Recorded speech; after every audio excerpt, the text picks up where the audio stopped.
been training cosmonauts.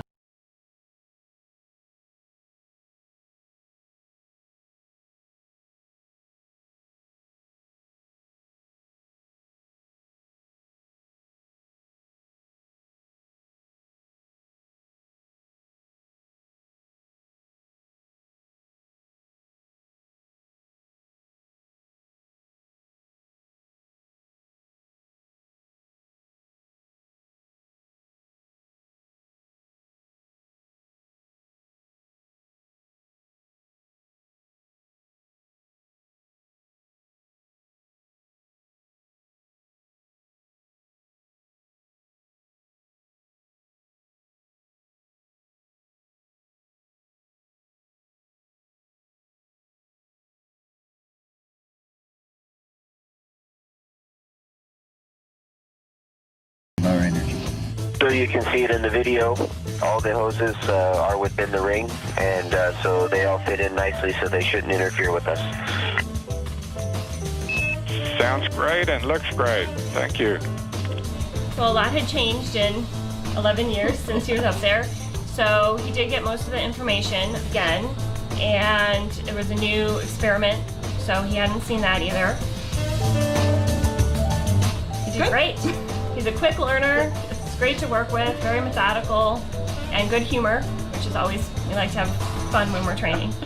But the lab camera will be showing, we have and the camera. I will be like looking, and I'm gonna go slowly, and that would be your chance to say no. Yes, we are watching you. Yes, and help you whenever we can. This isn't the last time Tracy and Sharon will work with Mike. When he launches to the station and works on combustion projects in space, they'll watch over his shoulder through a camera broadcasting to Glenn Research Center in Cleveland, Ohio. Christina, this is Sharon with an answer to your question. So they do want you to go ahead and install the cable tie. Copy all. Thanks for hunting that down for me. Anytime.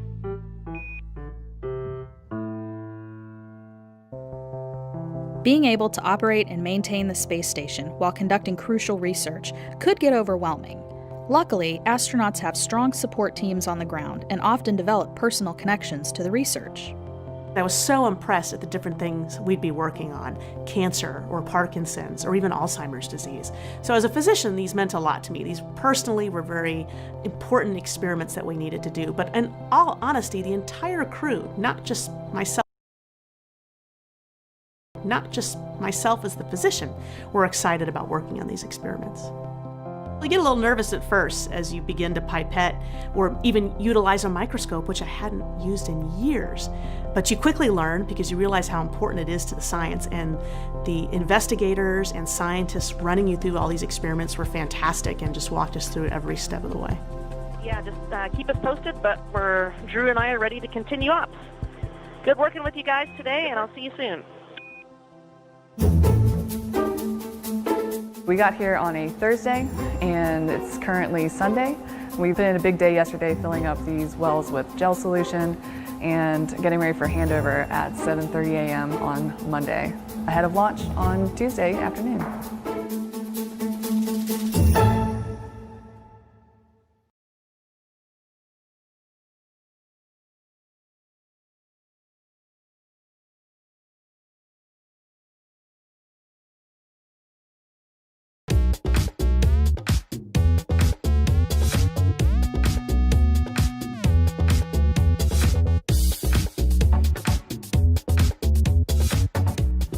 Hi, my name is Dr. Emily Schaller, and I'm here at NASA's Wallops Flight Facility on the eastern shore of Virginia.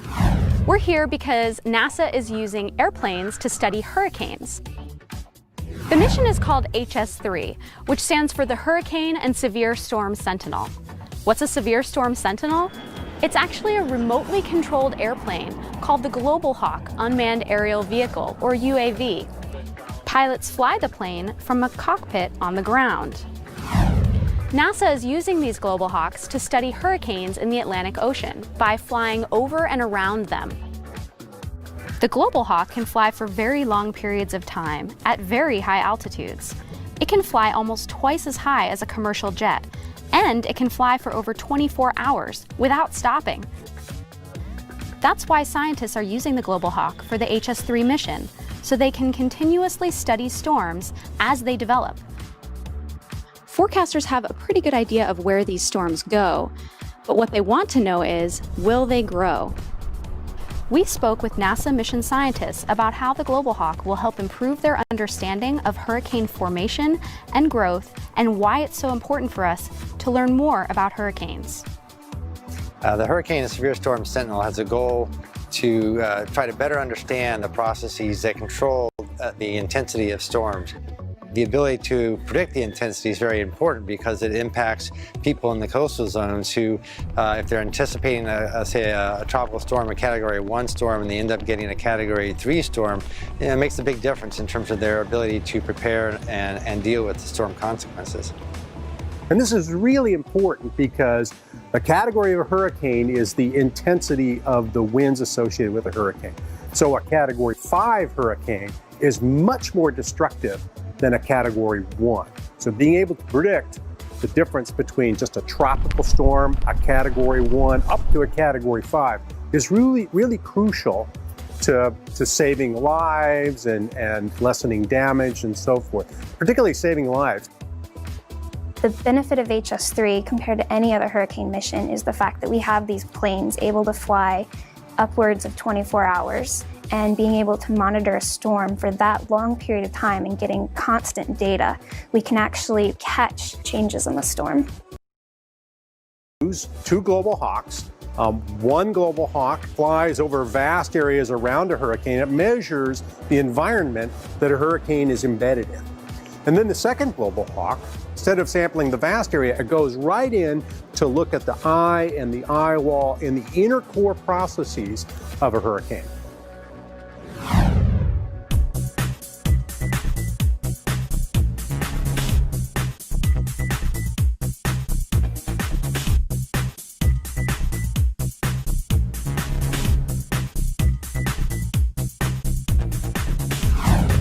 The Global Hawk unmanned aerial vehicles flown by NASA were originally built for the military and used for flight testing at Edwards Air Force Base in California. When the Air Force was done testing these models, they were transferred to NASA, which turned the planes into airborne laboratories to study the Earth. NASA flew its first science mission with the Global Hawk in 2010. The Global Hawks are really a new aircraft for doing hurricane studies. Manned aircraft typically fly for, say, 8 to 10 hours when they do a research flight. Of that 8 to 10 hours, you may have 4 hours or more just getting to and from the storm, so that in a typical flight, you only get 4 to 6 hours actually sampling within the storm. With the Global Hawk, we can get 3 times, sometimes even 4 times as much as you can get with manned aircraft. Now this plane can fly to 65,000 feet. It can fly 13 miles up. It can also fly for nearly 30 hours. So this plane can take off here from Virginia, on the coastline of Virginia, close to where hurricanes form. It can fly all the way to Africa. It can spend about 10 hours on the coastline of Africa and then fly all the way back. There's no plane that can do that in the NASA vehicles that we have. Because the Global Hawk can fly so high for so long, scientists can study larger areas of the Earth for longer periods of time, in places where planes with pilots on board may not be able to reach. We spoke with pilot Phil Hall about the Global Hawk and what it's like to fly the plane without actually being inside it. So the 2 Global Hawks that we're flying for HS-3, Air Vehicle 6 and Air Vehicle 1, from a pilot perspective, it's a very different aircraft. We don't have any rudder pedals or a control yoke. We actually use a mouse and keyboard. We actually have a control room on the ground. We have 2 of them now. We have one at Edwards Air Force Base in California, and we have one here at Wallops Flight Facility in Virginia. So it's basically like a trailer. It's been specially designed for Global Hawk. It's full of computer systems that can talk to the aircraft. So we can connect to the internet, and all these satellite products of lightning, the storm from satellite images, we're able to download that almost real time and use that to actually navigate the storm. For the first part of the mission, we actually fly the aircraft from Wallops. And once we get about 2 or 3 hours into our flight, we actually transfer control of the airplane back to Edwards Air Force Base, NASA Dryden Flight Research Center. It's very different from any other kind of aviation operation in that we have pilots on both coasts, and we can actually transfer control of the aircraft during the flight to the other pilots. And when you have these long missions, like 26 or 27 hours, one person can't sit there for the entire flight. So we actually have 3 or 4 shifts of people that come and go to man this aircraft. Now, pilots know how to fly planes and they can tell the plane where to go, but how does a pilot actually know where to go? You have to have scientific information. Now, the scientists sit in a separate trailer. We have computers sitting in front of us. We bring in satellite information. We bring in forecast information. And because weather can change so fast, they can collect that information, interpret it, and then relay it to the pilots and say, well, instead of going over to this point, why don't you go over to this point over here, which is where we think the eye has relocated. So it's a great team between the scientists and the pilots to actually get the most information you can out of a flight. How can you become involved in our mission? You can follow the plane too, just like the pilots and scientists do, by participating in live chats, where you can get live updates on where the plane is flying right from your own classroom. You can definitely be a part of our mission by actually being able to look at the same screen we're looking at. I'm looking at where the plane is flying with respect to the storm, and you have access to the same data I get to look at. You have access to see the plane's altitude, you can see the wind speeds, you can see the wind direction, and you can chat live with pilots, with forecasters, mission scientists, and we're looking at the same thing you are, and that's just really exciting to know that you can ask us any question at any time, and we are right there looking at the same thing. To learn more about our mission, visit nasa.gov/HS3. See you next time on NASA Airborne.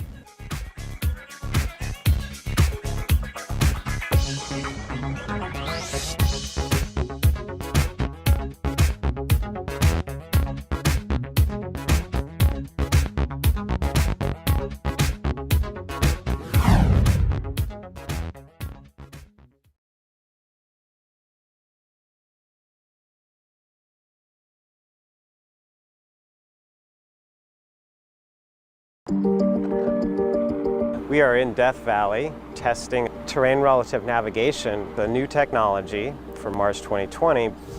The terrain in Death Valley is very much like Mars. It has a lot of sand dunes and steep slopes. It's quite similar to the landing site that Mars 2020 will be going to. We're taking a copy of the system that will be on the spacecraft, and we're testing it in the way that it would be used during the flight mission. Terrain relative navigation gives the vehicle the ability to figure out where it is. This is kind of along the same lines of what the Apollo astronauts did with people in the loop back in the day. Those guys were looking out the window and looking for different craters and other features on the moon that they knew of from the maps we had on the moon. So that way they could figure out where they are and figure out where they needed to land to be safe. So for the first time here on Mars, we're automating that. What terrain relative navigation gives you is the ability to avoid hazards that you already know about. So large hazards, hills, craters, things that you've seen before. With the camera, we take images as we're descending, and we match pieces of the image to orbital imagery that we have stored on board. And if we make many of these matches, we're able to figure out where we are relative to the map. If we didn't have terrain relative navigation, the probability of landing safely at Jezero Crater is about 80 to 85%. But with Mars 2020, we can actually bring that probability of success of landing safely at Jezero Crater all the way up to 90%. As well as human missions, future Mars missions, of course, Mars sample return, Europa lander, landing on a comet, pretty much everywhere you want to land, you're going to want to have terrain relative navigation.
It's all about matters of the heart. Hi, I'm NASA astronaut Tracy Dyson. Welcome to Station Life.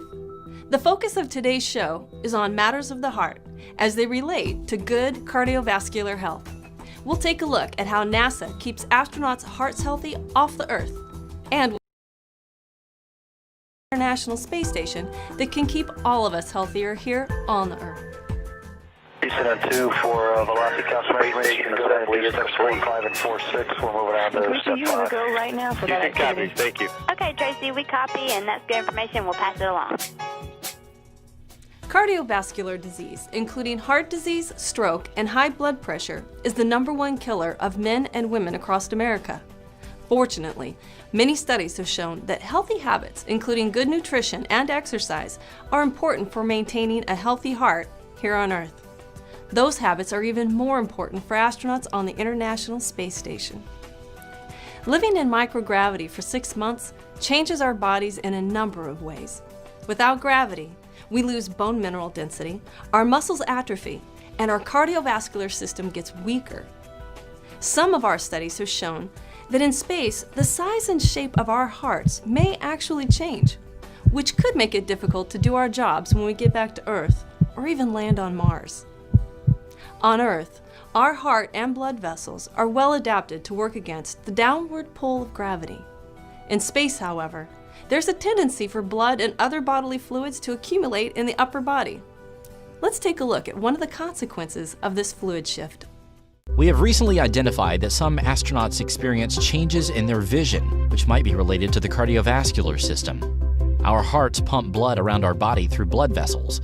Special adaptations in our bodies ensure that fluid is evenly distributed despite the pull of gravity. In space, astronauts no longer experience the downward pull of gravity, and the fluid in their bodies tends to move towards the upper body and the head.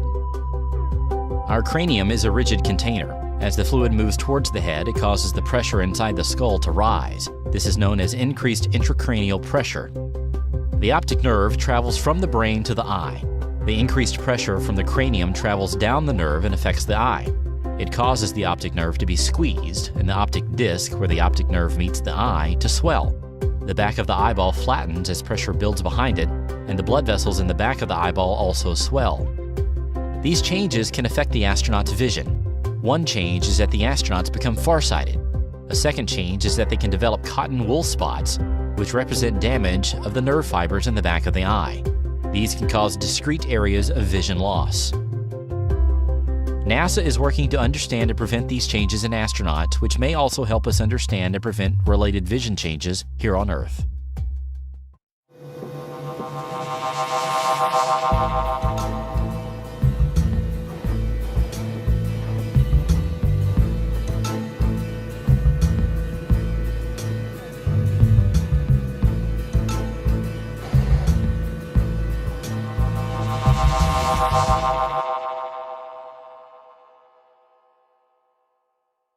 One of the tools we have to study heart health aboard the space station is an ultrasound device, which uses harmless sound waves to take images of the inside of our bodies. Those images can be viewed at the same time by researchers and doctors in mission control. With minimal training on the ultrasound, remote guidance techniques developed by NASA enabled astronauts to take detailed images of their own heart. In our next segment, we'll travel to a small community in Brazil that has benefited from remote medicine techniques that were advanced by the research aboard the International Space Station.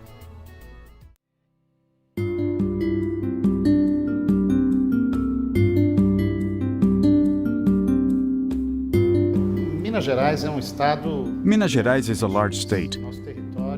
Our territory is about the size of France, and we consist of 853 units and municipalities. There are large distances between our communities and many very isolated rural communities.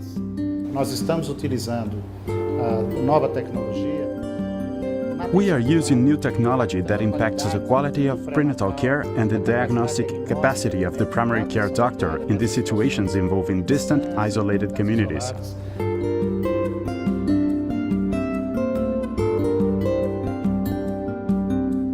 Providing medical care for people in remote locations like distant rural communities or the International Space Station, can be difficult because trained medical personnel are not always available. NASA research teams develop techniques that enable astronauts aboard the space station with minimal training to operate an ultrasound device using simple printed guides. The ultrasound images are transmitted in real time to a doctor back on Earth, who can make medical decisions without actually being aboard the station. These same techniques have been adapted for use with portable ultrasound devices in communities where expert medical care is not always available.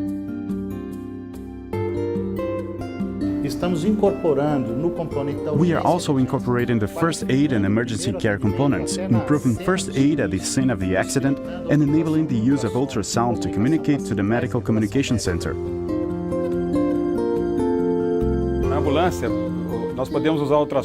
In the ambulance, we can use ultrasound in various situations. In those situations where time really matters, in which you have little time to make decisions. The idea of using ultrasound for healthcare is like an extension of the physical examination. You are able to conduct the exam with much more detail. And you can use it at a time to make a decision, or you can use telemedicine platforms to obtain a second opinion from someone at a distance.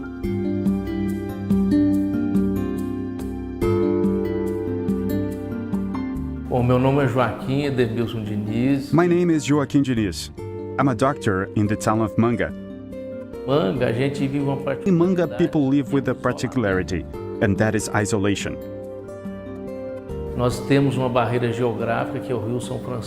We have a geographical barrier that is the São Francisco River, which is both a blessing for the region, but it also isolates us. We live in a region where financial resources are few. People do not have a lot of work, but they are honest, good people who do not have much opportunity. So there are many needy people who need these resources and rely only on this institution to provide assistance.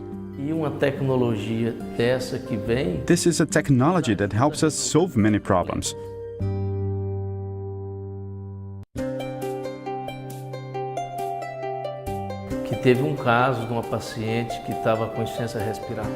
That was the case of a patient who came to the hospital with severe respiratory failure, and the people realized she would die in just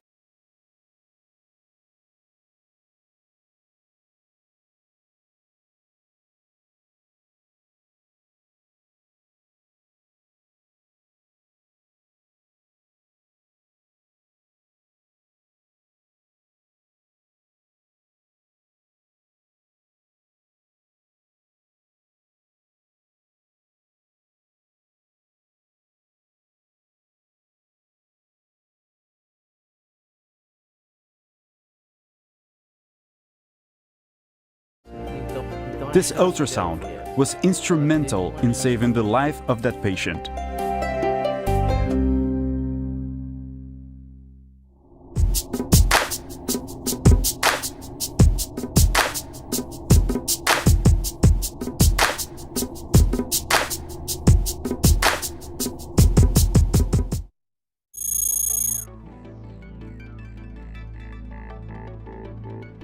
All right, ladies and gentlemen, boys and girls, space geeks from all over the world, we have with us today a real treat. Dr. Koichi Wakata from the Japanese Space Agency and absolutely one of my favorite astronauts. Actually, in fact, wait a minute. I have a list right here, and I want to prove it. Look, Koichi. Oh, great note. TC's Top 10 Heroes of Space Travel. Look. Wow! He's on there. Welcome, Koichi. Good to see you, Tracy, here. Nice to see you, too. Thank you for joining us on Station Life. My pleasure. I'm always watching your program. Really? I'm glad to be here. Oh, wow. Did you hear that? I am so excited that I'm actually honored that you watch our show. It's all about the space station, you know. Yes. Yes, this is wonderful to be able to explain how wonderful it is to work and live on board the space station. Yes. And then today, what are we talking about? Today we're talking about cardiovascular health. Awesome. Yes. And you know a thing or two about that. Yes, we do exercise pretty much every day. I was going to ask you on board, did you work out every single day? I did, because it's not only, to keep, my body healthy, but also it's a very important psychological, I think, relaxation for me. And then the best part of the exercise is the, what is that? The air device that we have on board. Yeah. It's just sitting right next to the cupola windows. Yes. It's probably the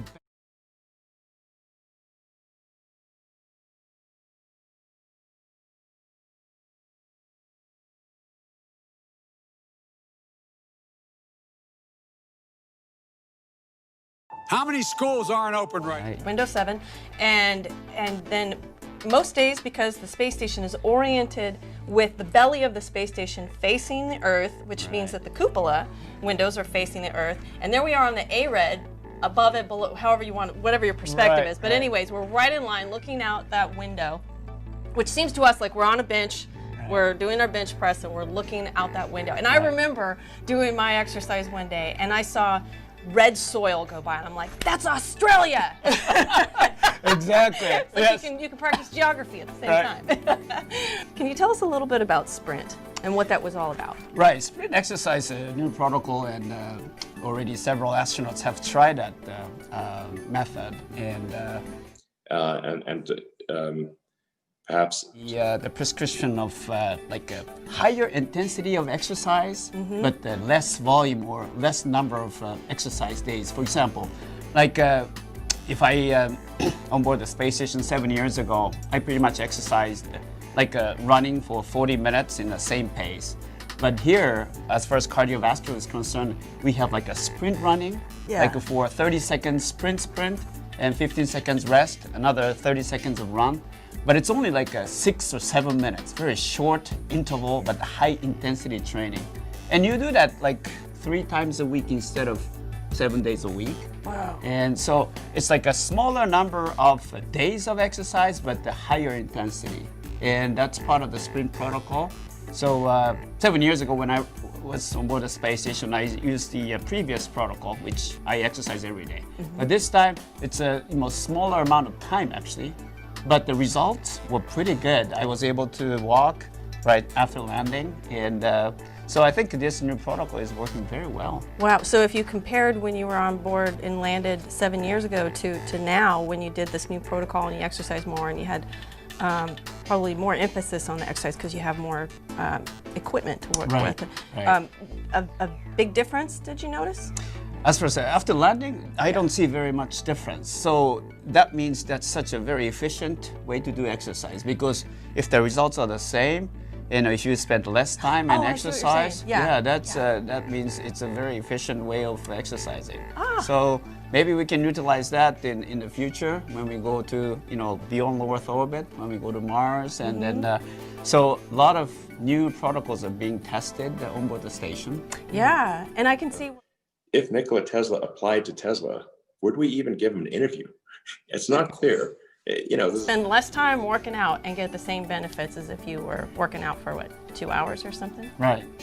And you have done just a tremendous amount of work, Koichi, not just in your most recent increment, but throughout your career in the space program, and you've been an asset to Japan and to NASA and to the International Space Station and to Station Life. So thank you so much for being here with us, spending so much time sharing your stories. We've just had a lot of fun with you. So wish you all the best as we go forward. I'll see you, probably in 5 minutes, but, thank you so much for being here with us. I enjoyed it. Thank you, Tracy. Likewise. Glad to be here. Cool. Just curious. I think they can access the ice in here. Yeah, depending on how much water pressure we have that day. We can do 60 to any of them at pretty much any time. If we have good water pressure, we can get you up to around 80. But you're saying Tracy's taking all the power. No, you're the one that's going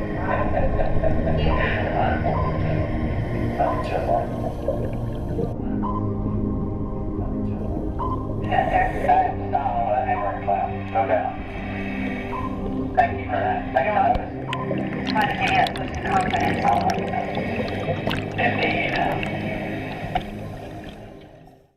So with all this exercise going on, is it really working? Researchers and ACERs, who are astronaut strength conditioning and rehabilitation specialists, have made great progress. Before we had a full gym on the space station, our astronauts needed quite a bit of recovery time back here on Earth.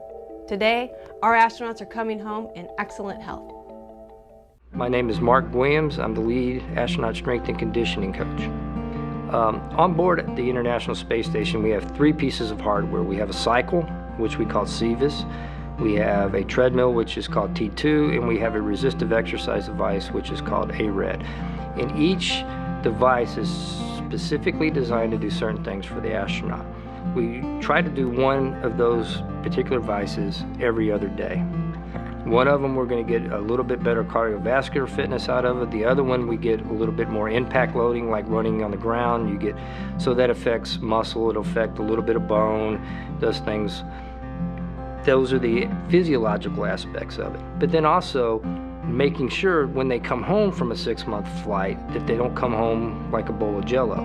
You know, they're going to lose the changes you need to do, then electrical propulsion is a good system for that. So for instance, the Dawn spacecraft visited several different asteroids when puttering around the asteroid belt. That was done with electrical propulsion. That was great. But electrical propulsion is, for instance, not the way we're going to get quick trips to Mars. We'll get quick trips to Mars. We cheapen the cost of the space launch. We can put more propellant on a rocket.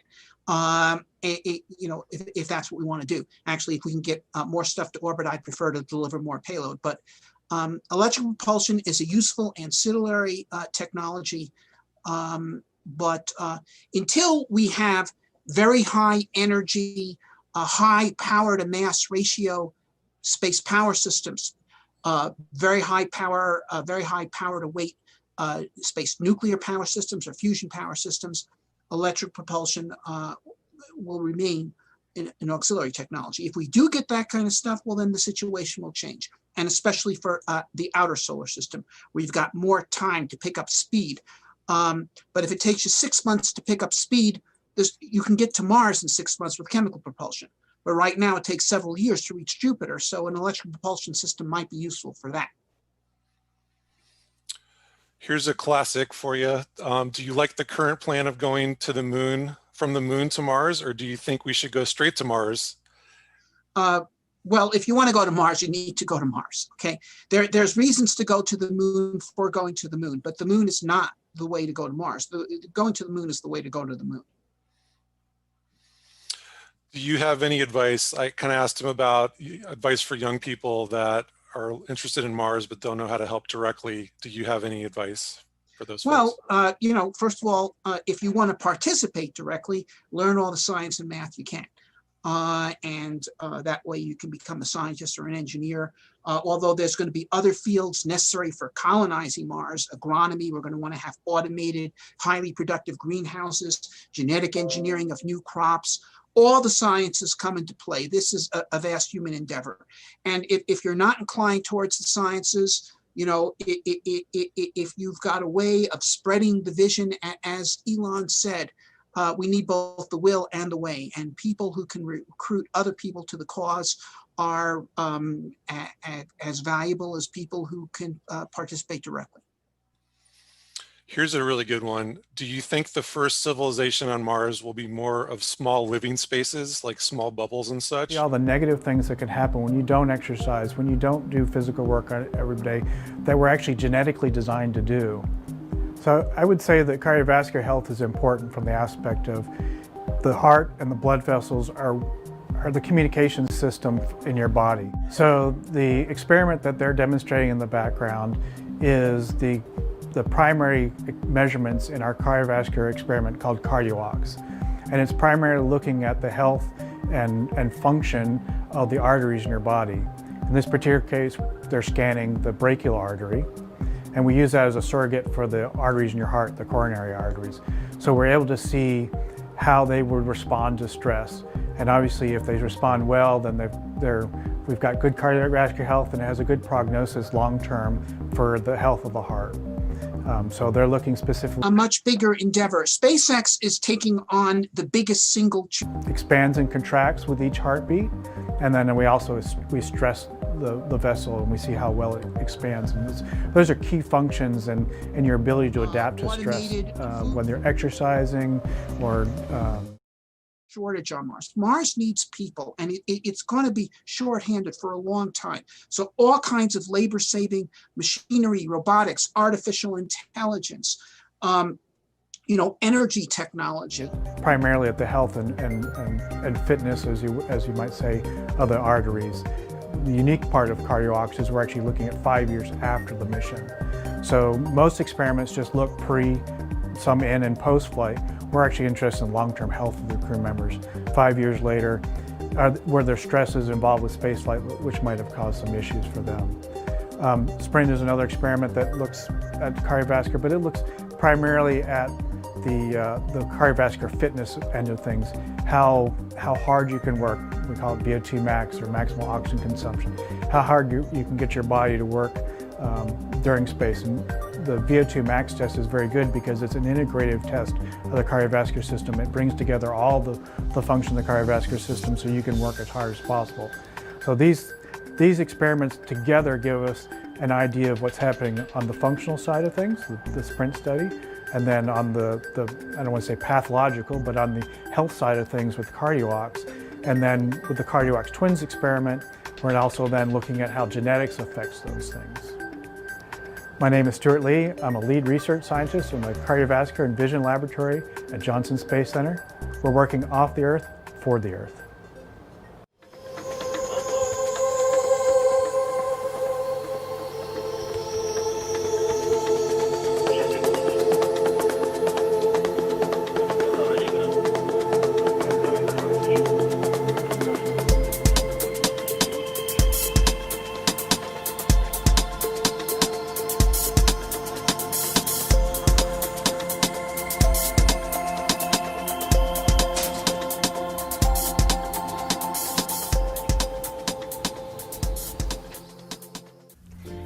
International Space Station provides an unprecedented research platform in space, allowing doctors and scientists to conduct science experiments that can't be done anywhere else.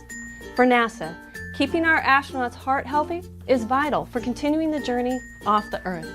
Here on the Earth, the keys to good heart health are good nutrition and vigorous exercise. Thanks for joining us on Station Life at our behind-the-scenes look at cardiovascular research being done aboard the International Space Station. And as always, be sure to follow us on Facebook and Twitter for the latest research news, and download our app, which is legit, on your mobile device. Until next time, we're working off the Earth for the Earth.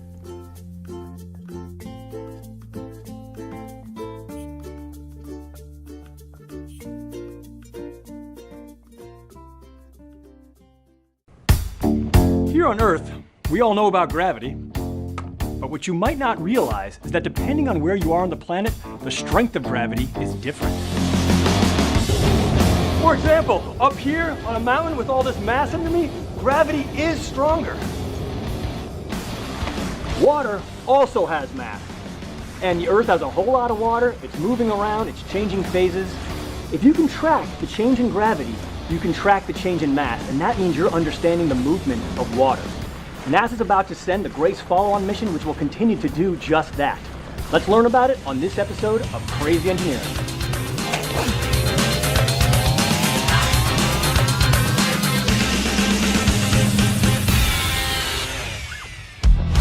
Okay, everybody, we're here with Neil. He's one of the key engineers on the GRACE follow-on mission.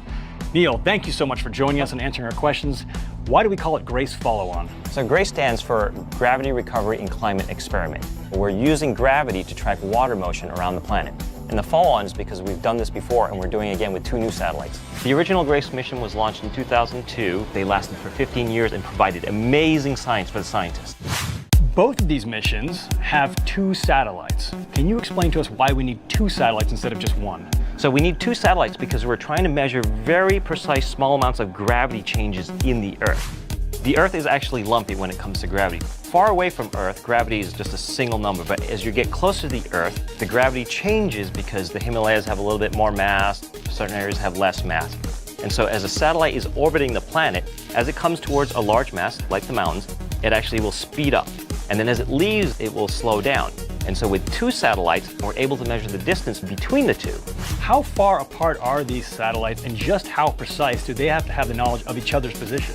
We have the satellites at 200 kilometers apart, but we're measuring down to an accuracy of a micron level, which is about 1/10 of a human hair.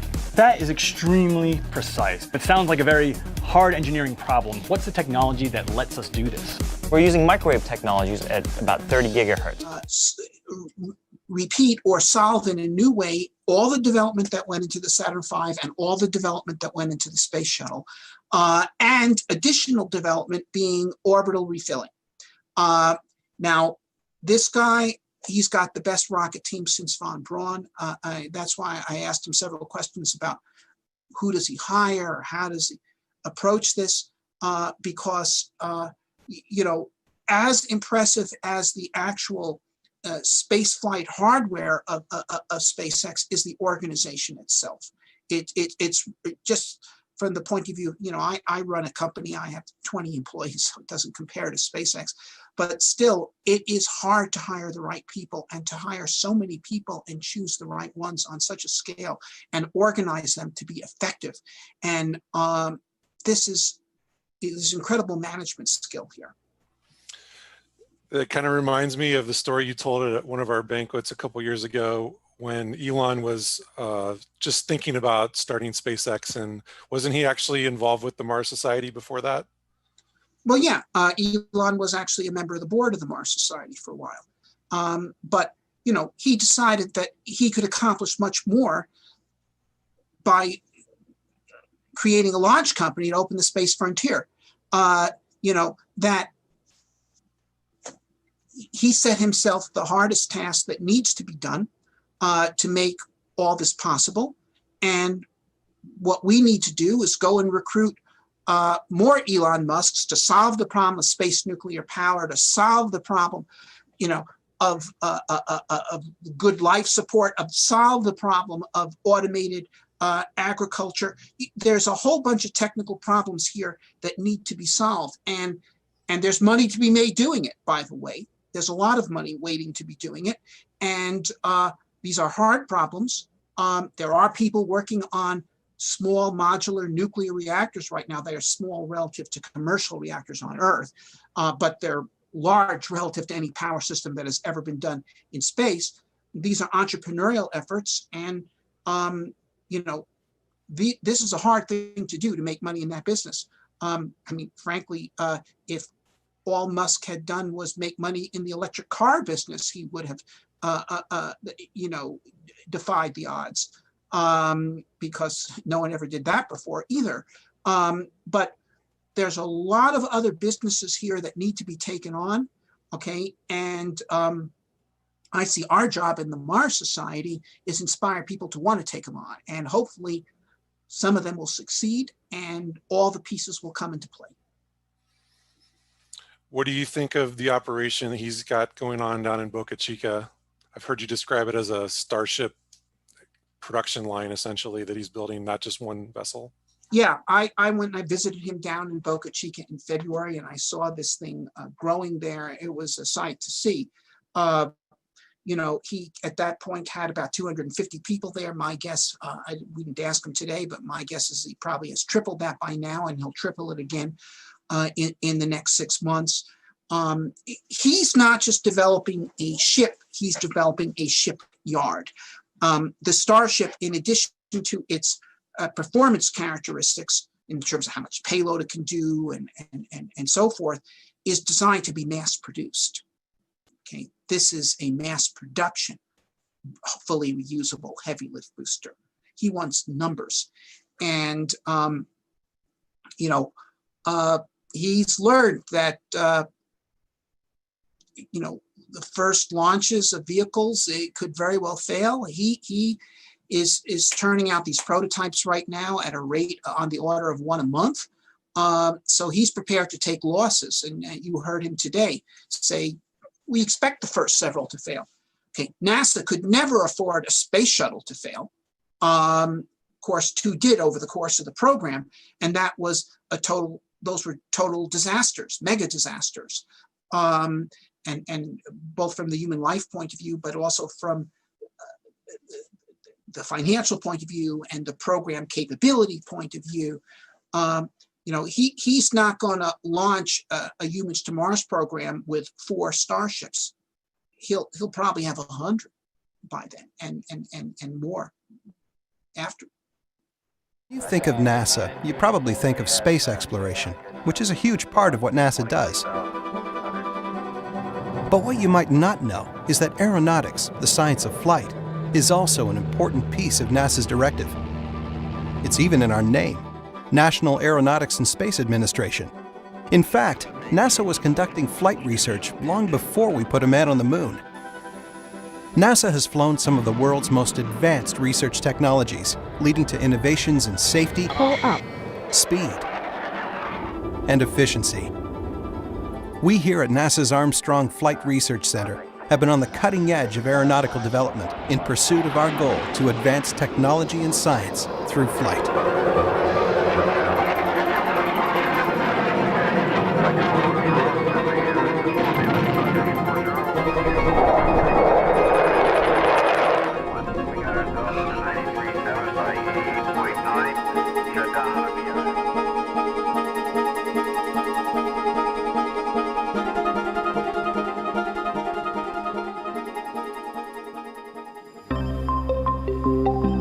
Our story began in the 1940s when the National Advisory Committee for Aeronautics, NASA's predecessor agency, teamed up with the U.S. Air Force to fly the X-1 rocket plane in pursuit of one question.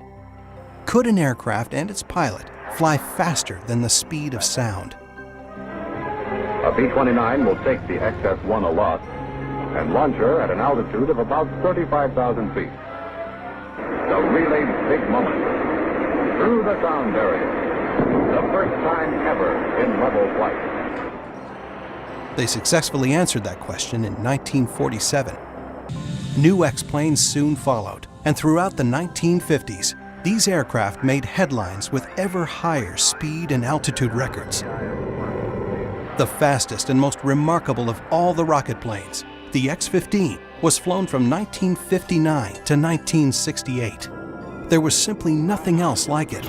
Pilots took it to speeds of over 4,500 miles per hour, and some flights reached altitudes so high that they passed briefly into space. Many of NASA's X-15 test pilots actually earned their astronaut wings here. One of the pilots who did not was a young man named Neil Armstrong. However, his experiences flying the X-15, as well as the Lunar Landing Research Vehicle, provided him the skills he needed on later missions, where he, of course, did end up earning his wings. One small step for man. Research aircraft like the X-15 provided valuable information about the human body in spaceflight and were critical in the design of future aircraft and spacecraft.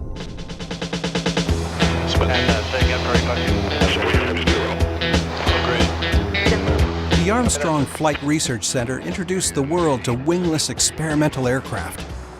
Flown in the 1960s and 1970s, these vehicles made a great contribution to the future of spaceflight. In 1977, we applied knowledge gained from the flights of these lifting bodies when we conducted the approach and landing tests, a milestone in the development of the Space Shuttle program. The prototype orbiter Enterprise was used to verify the flying characteristics of the shuttles and to test the systems before they ever went into space. These risky flights, 5 in all, were a success, and the Space Shuttle program would go on to be one of NASA's most important achievements in space travel and exploration. During the life of the program, there were 59 successful shuttle landings here, including those of the Enterprise. Today, wingless lifting bodies are making a comeback as Sierra Nevada brings its Dream Chaser to flight status. Supporting the shuttle program was only one part of our work in the post-Apollo years. Have you ever heard the term fly-by-wire?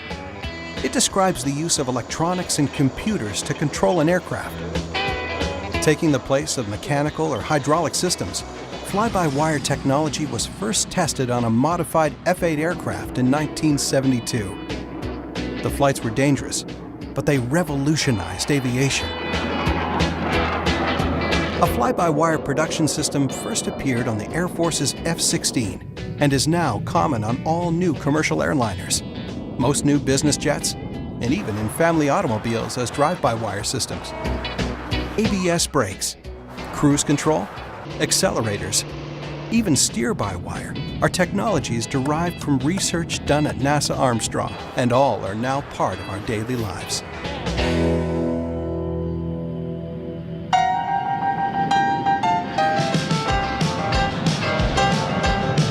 Another example of aeronautical innovation NASA conducted at Armstrong is winglets, which were tested and validated here in the 1970s and 1980s. By reducing aerodynamic drag, winglets improve aircraft fuel efficiency. They are now used on all types of aircraft. We also conducted tests in the mid-70s to find ways to reduce drag on long-haul trucks with aerodynamic fairings, the results of which have also been widely adopted.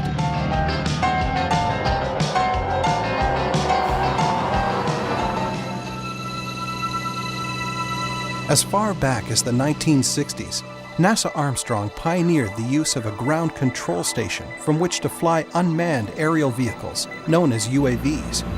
Becoming increasingly common today, these aircraft are used by the center to develop technology that allows them to see one another and automatically take evasive action to avoid collisions.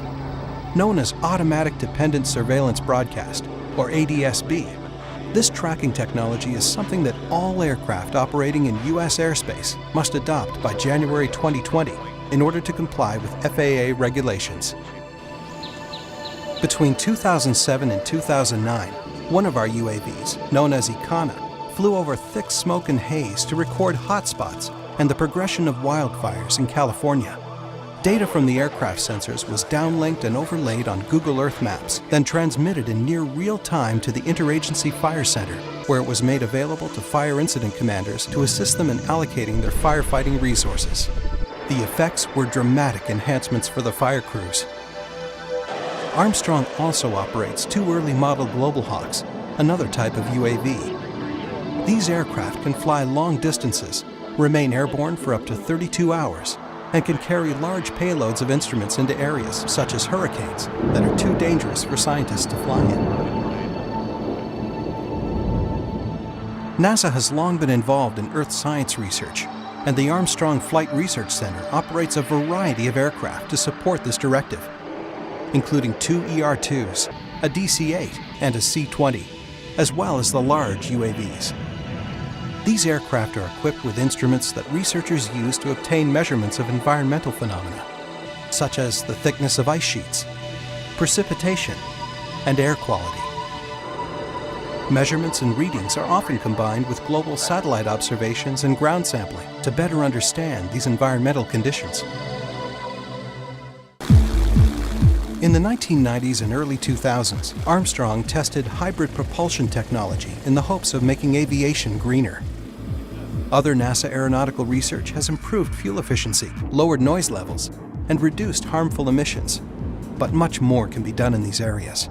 That's why NASA implemented the Environmentally Responsible Aviation Project to explore and document the feasibility, benefits, and technical risks that will further reduce the impact of aviation on the environment. The goal is to reduce aircraft fuel consumption, emissions, and noise simultaneously, a much more difficult challenge than working to reduce them individually. As part of this project, NASA Armstrong performed ground tests with its DC-8, measuring emissions and fuel performance of biofuels. Results indicated as much as a 50% reduction in emissions at takeoff thrust, a difference which could significantly improve the air quality around airports. And we are currently working on an adaptive compliant trailing edge flight experiment that will demonstrate a single, non-rigid wing flap that can be flexed in different ways. This leads to more efficient control methods when airborne. Flying from 2007 to 2013 at Armstrong, the X-48 subscale hybrid wing body was another program in NASA's environmentally responsible aviation portfolio. NASA, Boeing Phantom Works, Cranfield Aerospace of the UK, and the Air Force Research. But other than that, Saturdays are for doing things that he enjoys, such as spending quality time with his boys. Sundays are a far more relaxed affair and are reserved for reflection on the week and complete mental refresh. which I'm sure is much needed after 90 hours of being pulled in 100 different directions. Bedtime. When it's finally time to settle, the clock will usually be ticking in the early hours of the morning, around 1 a.m. Then it's 6 hours of sleep to be back at it again the very next day.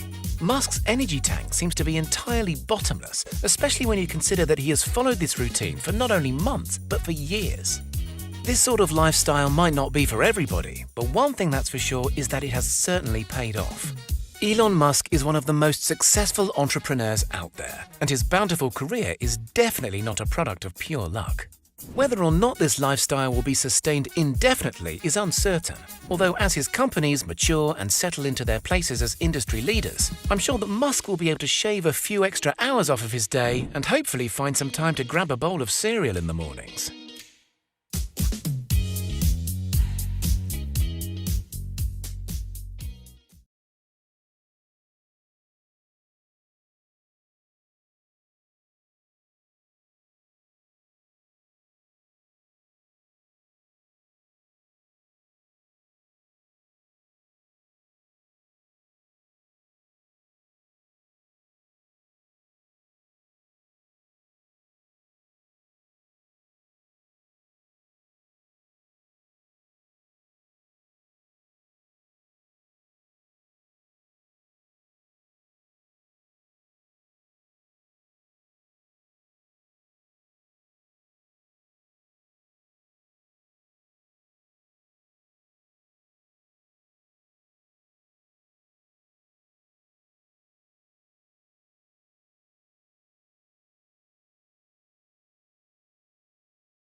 Is the agency's Flight Opportunities Program, created to provide opportunities for space technologies to be demonstrated and validated in relevant environments.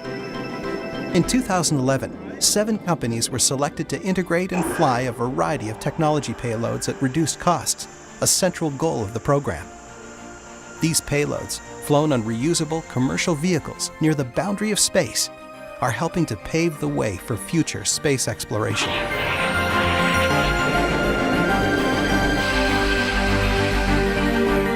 NASA has shifted its approach to space exploration.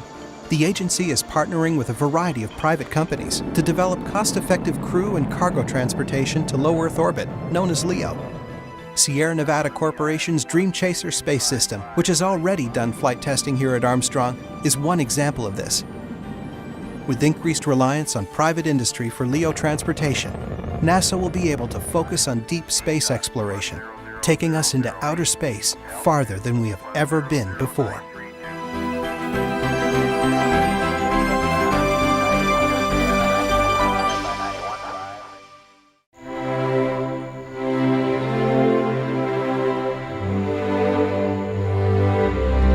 So, as you can see, there's a lot more to NASA than space exploration. NASA works every day to solve the challenges that still exist in our nation's air transportation system.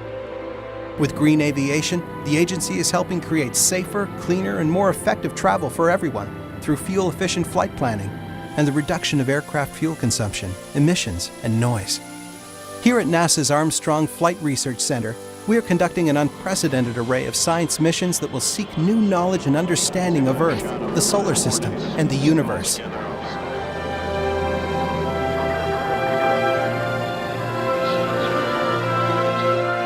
At Armstrong, we are pioneers, taking the first step in proving new flight technologies, which have practical implications here on our planet, and improve our ability to explore beyond.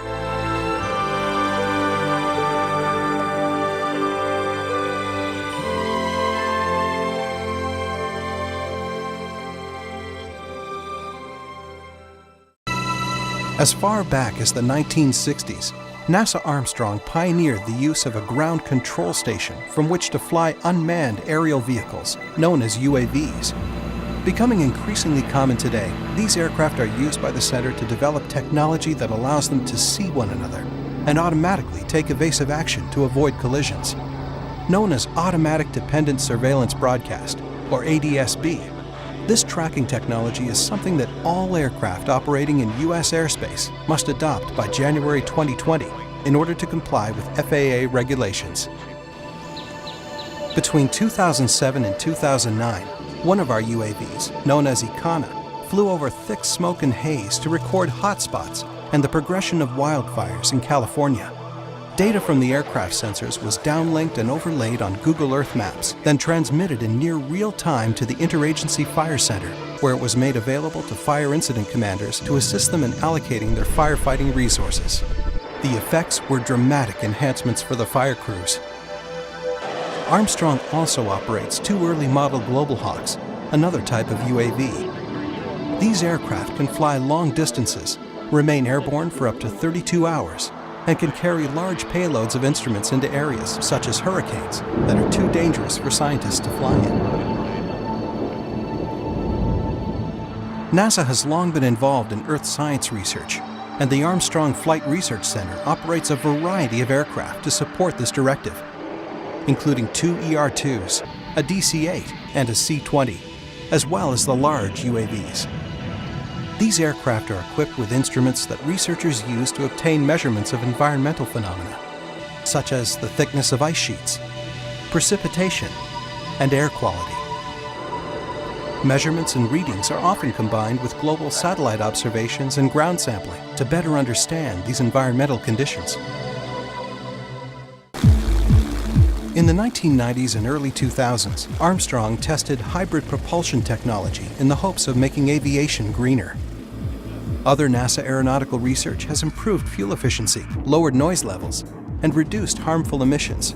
But much more can be done in these areas.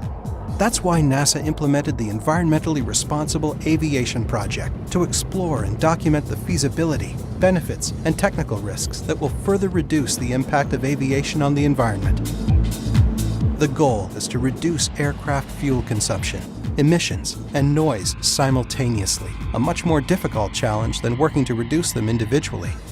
As part of this project, NASA Armstrong performed ground tests with its DC-8, measuring emissions and fuel performance of biofuels. Results indicated as much as a 50% reduction in emissions at takeoff thrust, a difference which could significantly improve the air quality around airports. And we are currently working on an adaptive compliant trailing edge flight experiment that will demonstrate a single, non-rigid wing flap that can be flexed in different ways. This leads to more efficient control methods when airborne. Flying from 2007 to 2013 at Armstrong, the X-48 subscale hybrid wing body was another program in NASA's environmentally responsible aviation portfolio.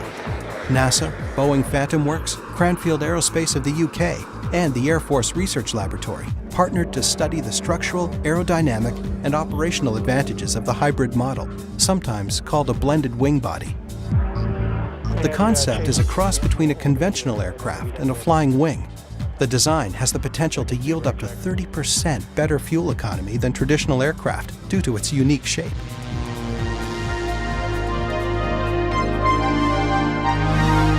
The Stratospheric Observatory for Infrared Astronomy, known as SOFIA, is a partnership. Provoking discussions that take place during lifelong learning classes led by our wonderful clergy. Most of all, we have made treasured friends along the way.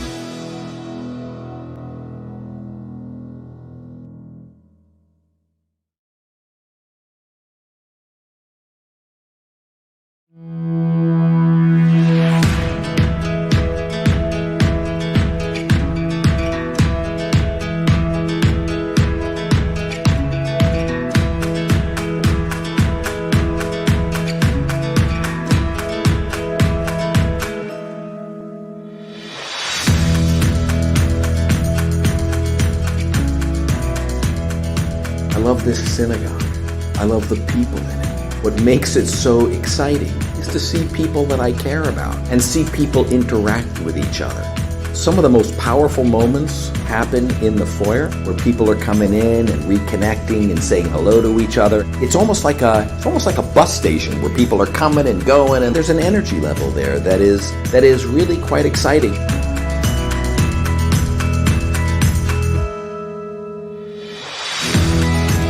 Because we don't have a central area, we don't have like a downtown Maple Glen, for the Jewish community, the Spain lobby is kind of like downtown central Jewish community, and I love that.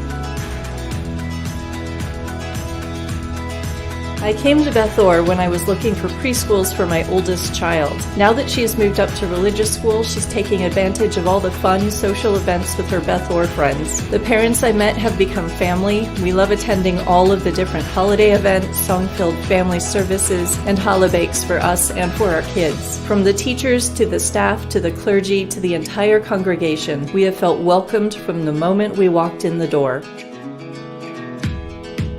Since I've been here for most of my life, I would say it's a very accepting community and everyone's so nice. Beth Or is a really sacred place to come to pray, to be very open-minded, and it's just fun.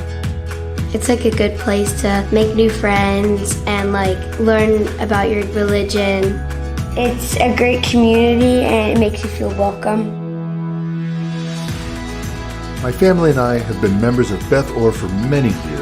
My children attended religious school through B'nai Mitzvah and confirmation. Now that we're empty nesters, we often attend services and love the variety, from Kabbalat Shabbat to High Holy Days. We become frequent volunteers in social action activities and programs geared towards our age group and interests. I personally have enjoyed the deep dive into Torah study and lively, thought-provoking discussions that take place during lifelong learning classes led by our wonderful clergy. Most of all, we have made treasured friends along the way.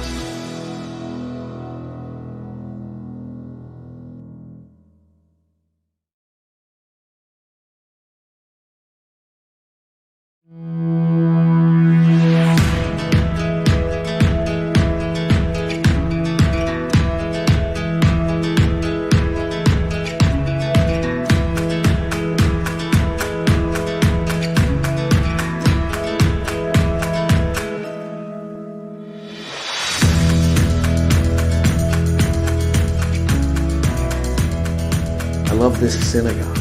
I love the people in it. What makes it so exciting is to see people that I care about and see people interact with each other. Some of the most powerful moments happen in the foyer where people are coming in and reconnecting and saying hello to each other. It's almost like a bus station where people are coming and going, and there's an energy level there that is really quite exciting.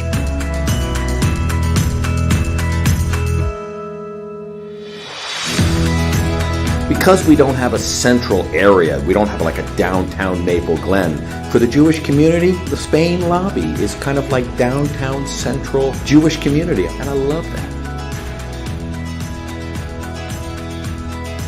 I came to Beth Or when I was looking for preschools for my oldest child. Now that she has moved up to religious school, she's taking advantage of all the fun social events with her Beth Or friends. The parents I met have become family. We love attending all of the different holiday events, song-filled family services, and challah bakes for us and for our kids. From the teachers to the staff to the clergy to the entire congregation, we have felt welcomed from the moment we walked in the door.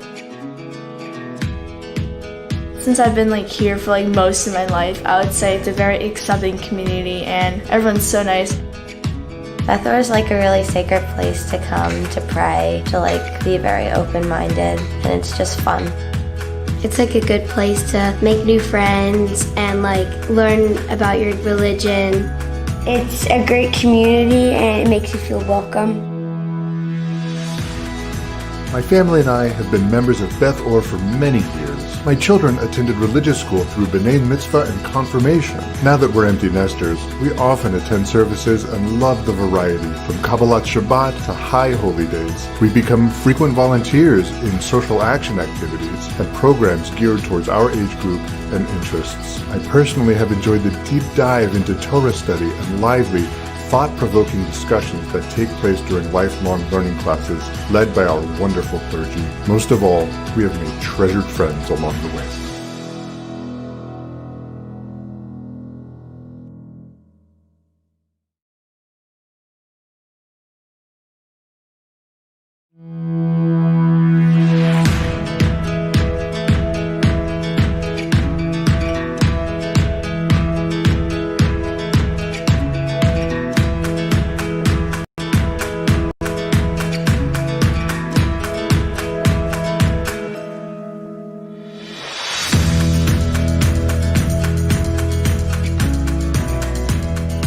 I love this synagogue. I love the people in it. What makes it so exciting is to see people that I care about and see people interact with each other. Some of the most powerful moments happen in the foyer where people are coming in and reconnecting and saying hello to each other. It's almost like a bus station where people are coming and going, and there's an energy level there that is really quite exciting.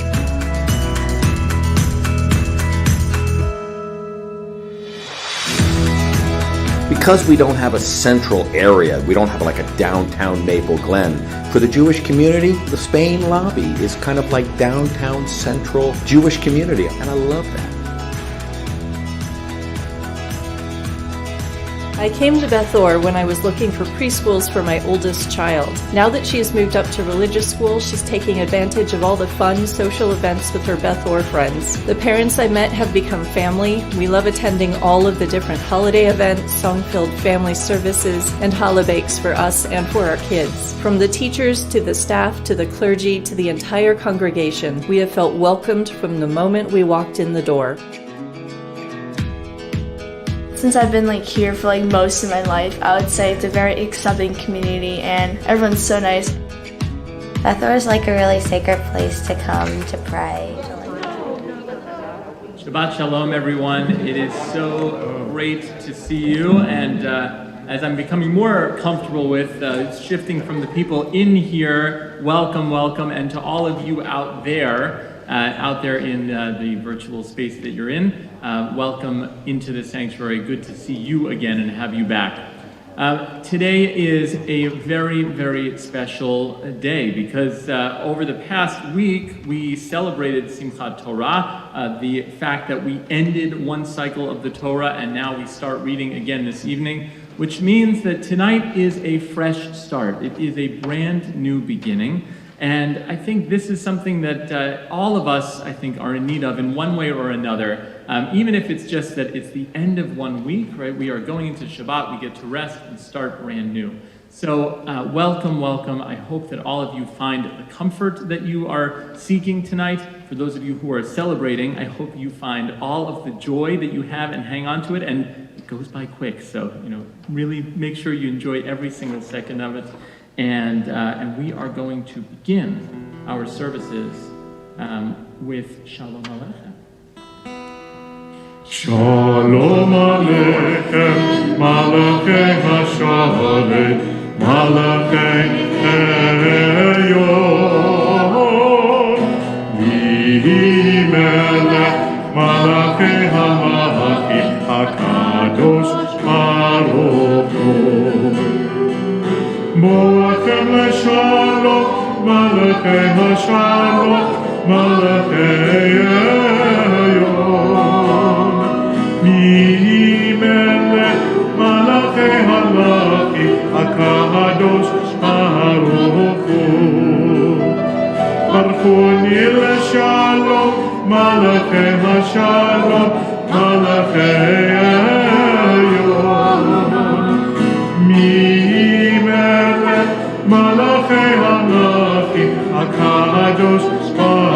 Baruch Tzeitem l'shalom, Malachei HaShalom, Malachei Elyon. Yehi melech, Malachei HaMalachim, HaKadosh Baruch Hu. There are some prayers, as they are around for thousands of years, that become more important. They jump off the page almost. Our next prayer tonight is one of them. Brooke, I know as you have been training and practicing for tonight and tomorrow, this is such a joyous moment. And the fact that we're able to be here in person and sit together, that itself is a miracle. And so we turn to page 10 for Hine Matov, where we say how good and pleasant it is that brothers and sisters can dwell together. Hine Matov Olanayim, Shevet Achim Gam Yachad. Hine Matov Olanayim, Shevet Achim Gam Yachad. Hine Matov Olanayim, Shevet Achim Gam Yachad. Hine Matov Olanayim, Shevet Achim Gam Yachad. How beautiful it is to be here, feeling like we belong. Arm in arm, just like sisters and brothers, joined together in song. Hine Matov Olanayim, Shevet Achim Gam Yachad. Hine Matov Olanayim, Shevet Achim Gam Yachad. We turn to page 20. I want to invite you to open up your hearts as the Jewish people around the world are opening up their doors tonight for Shabbat, for the Sabbath bride. That is what Lecha Dodi is all about welcoming in the Sabbath day. We turn to page 20, and I'll invite you to please rise if you're able to.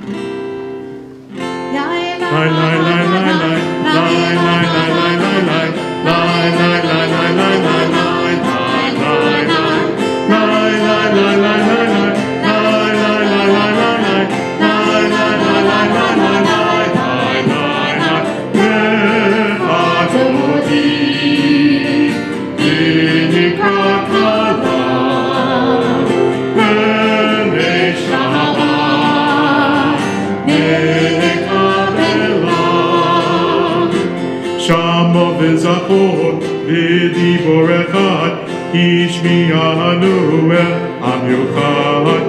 Adonai echad, u'shemo echad, L'shem doliv tirefeli ilah. Echad dodi, v'nikra kala,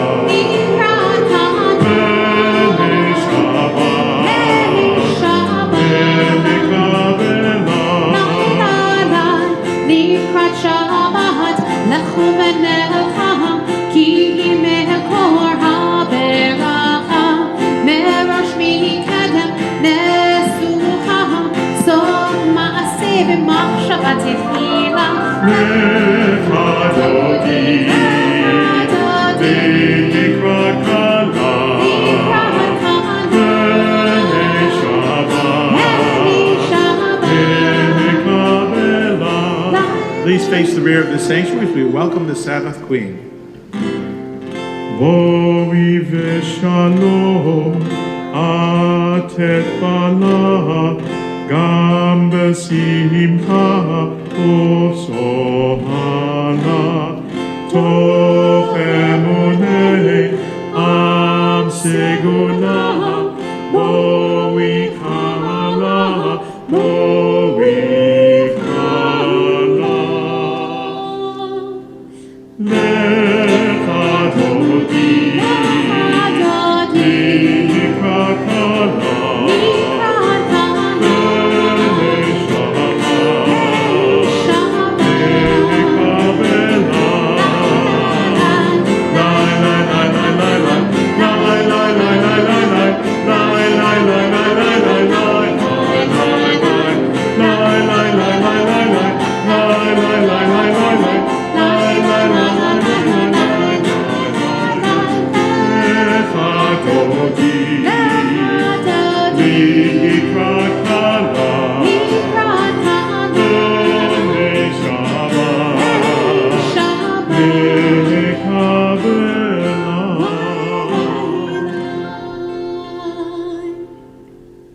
This time I want to invite you to gather your children close to you, and that could mean the people next to you.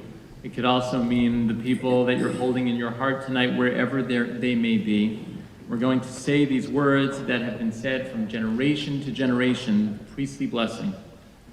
Yivarechecha Adonai v'yishmerecha. May God bless you and keep you. Ya'er Adonai panav elecha v'chuneka. May God's countenance shine upon you and be gracious unto you. Yisa Adonai panav elecha ve'yasem lecha shalom. May God's presence be with you and grant you peace. And together we say, Amen. I'll invite most of us to sit down, but I want the Ravners, I want to invite you up to light our Shabbat candles. Oh, hear my prayer, I sing to you. Be gracious to the ones I love, and bless them with goodness and mercy and peace. Oh, hear my prayer to you. The blessings can be found on page 2.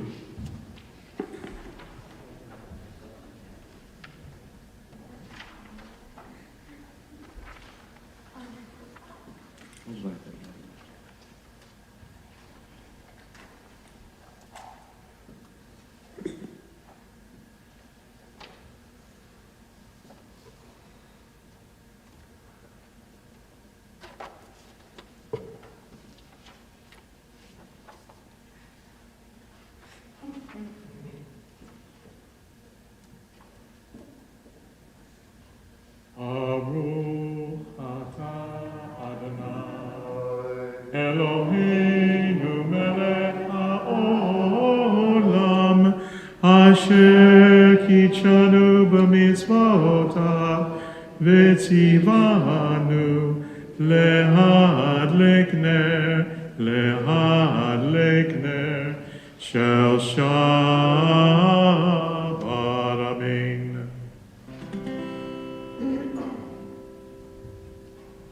Let us light these lights and see the way to you, and let us say Amen.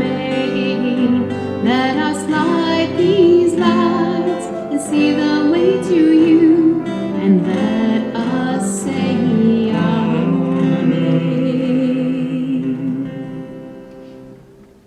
Turn to page 26 for the Chatzi Kaddish.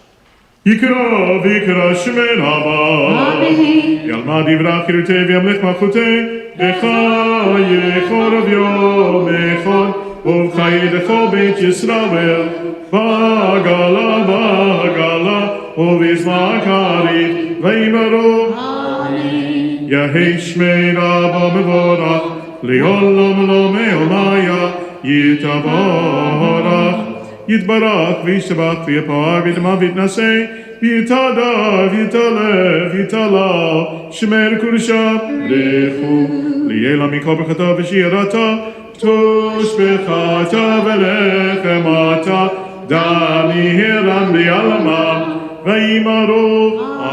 Amen. On the very bottom of page 29, there's this beautiful pearl about the prayer that we're about to recite. What does it mean to be called to worship? All serious activity requires preparation. The prayers and blessings that precede Baruch Hu are warm-ups for the individual. Now, communal prayer begins. The leader asks, "Are you ready to pray?" And we respond, "Yes, let us pray." I'll invite you to please rise if you're able to as we turn to page 28 for the Baruch Hu. Baruch Hu et Adonai HaMevorach Baruch Adonai HaMevorach Le'olam Vaed. We turn to page 30 and acknowledge that there is a time, there is a rhythm to our world as another evening approaches.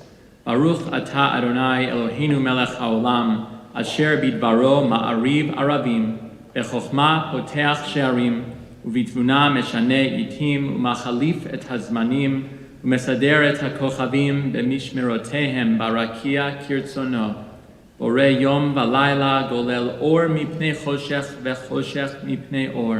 ומעביר יום ומביא לילה, ומבדיל בין יום ובין לילה, אדוני צבאות שמו. אל חי וקיים, תמיד ימלוך עלינו לעולם ועד.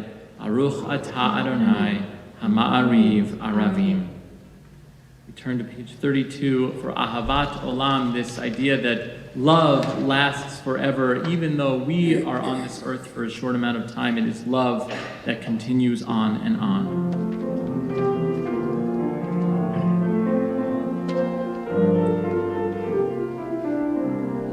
Ahavat Olam, Beit Yisrael, Amecha ahavta, Amcha ahavta. Torah u'mitzvot, Chokim u'mishpatim, Otanu lemadeta, Otanu lemadeta. Al kein Adonai Eloheinu b'shokmenu u'mukmenu na'asiyat b'chokecha, v'nismach b'divrei toratecha u'mitzvotecha le'olam va'amen. Ki hein chayenu li'orech yameinu uvahem nege yom v'layla, nege yom v'layla. V'ahavatcha al tasir mimeno li'olamim. Baruch atah Adonai, Ohev Amo Yisrael, Ohev Amo Yisrael. Shema Yisrael, Adonai Eloheinu, Adonai Echad. Arushim kevod malachuto leolam va'amen. You may be seated. We continue on page 36. V'ahavta beit Adonai Elohecha b'chol levavcha u'b'chol nafshecha u'b'chol me'odecha v'hayu hadivarim ha'ele asher anochi mitzavacha hayom al levavecha v'shinantam levanecha v'dibarta bam v'shivtecha b'veitecha uvlechtecha v'aderech uv'shokbecha uv'kumecha uk'shartam leot al yadecha v'hayu letotafo b'neinecha וכתבתם על מזוזות ביתך ובשעריך למען תזכרו ועשיתם את כל מצוותיי והייתם קדושים לאלוהיכם. אני אדוני אלוהיכם אשר הוצאתי אתכם מארץ מצרים להיות לכם לאלוהים. אני אדוני אלוהיכם. You know, Brooke, it just came to me just a moment ago that actually our next prayer on page 40 is basically a bar bat mitzvah in a nutshell. What happens is it feels like you've been working at this for about 400 years, and then you finally get to freedom. And that's actually what Mi Chamocha is all about. The Israelites spent 400 years working really, really hard, and they're finally arriving at freedom. But here's the catch. The catch is that actually, when they get to the sea, that's the starting line, not the finish line. Because actually, the Israelites are formed as they cross that sea and become a nation. So my prayer for all of us is that we can see this prayer not as a finish line, but as a springboard. I hope tonight can be a springboard for us to be inspired to honor our tradition, to carry on and live out our values, And for those of us who are here remembering people tonight, to hang on to that tradition, to know that we are part of something greater than ourselves. Page 40, Mi Chamocha. Mi chamocha ba'elim Adonai, mi kamocha nehedar b'kodesh, norat tehilot osei fele, norat tehilot osei fele. Malchutecha ra'uvanecha, bokia yom lifnei Moshe, ze'eli ano v'yameru Adonai yimloch li'olam va'ed, li'olam, li'olam, li'olam va'ed. Page 42, we arrive at the prayer for Hashkivenu. It's a prayer that asks that we go to sleep with comfort, with protection from all of life's worries and trouble.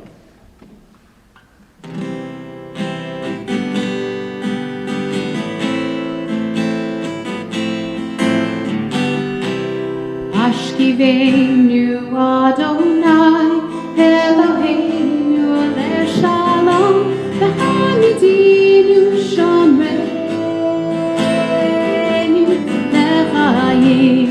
Hashkivenu Adonai, Eloheinu leShalom, Hashkivenu Adonai, Eloheinu leShalom, v'hamidenu shomreinu leShalom, Hashkivenu Adonai, Eloheinu leShalom, v'hamidenu shomreinu lechayim.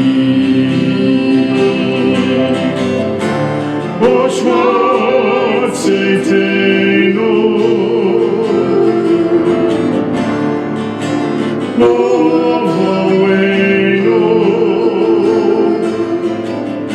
לחיים ושלום מעתה יד עולם.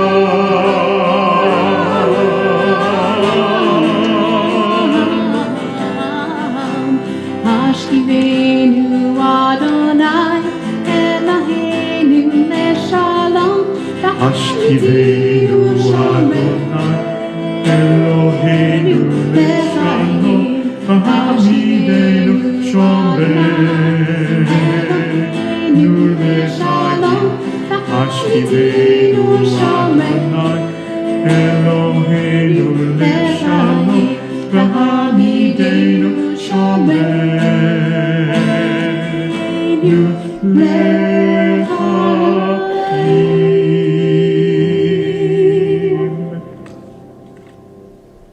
One of the purposes of Shabbat is to bring awareness to our lives, awareness to nature.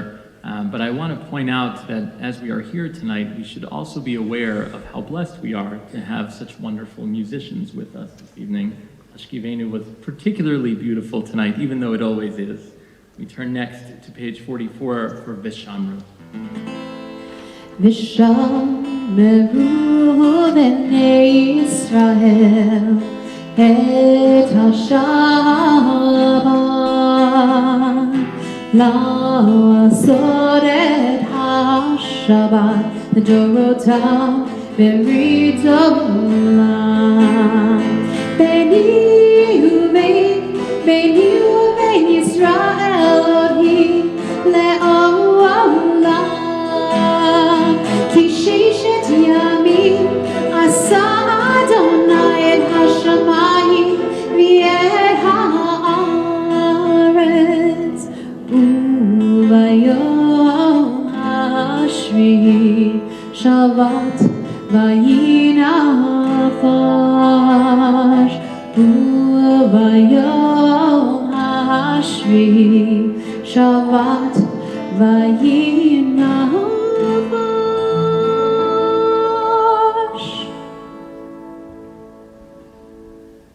Yamidah is found on page 46. And I will invite you to please rise if you're able to. Ya la la, ya la la, ya la la la la.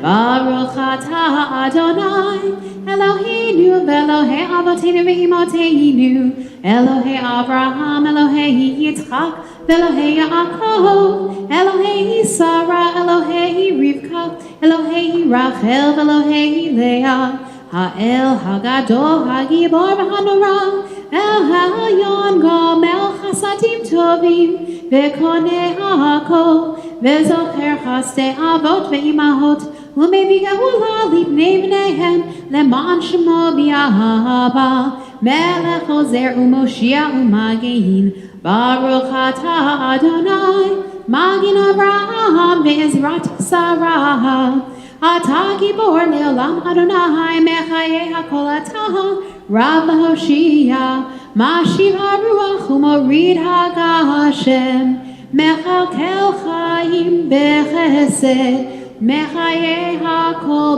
ברחמים רבים, סומך נופלים ורופא חולים, ומתיר אסירים, ומקיים אמונתו לשני עפר, מי כמוך בעל גבורות, ומידה מלך ממית ומחיה, ומצמיח ישועה.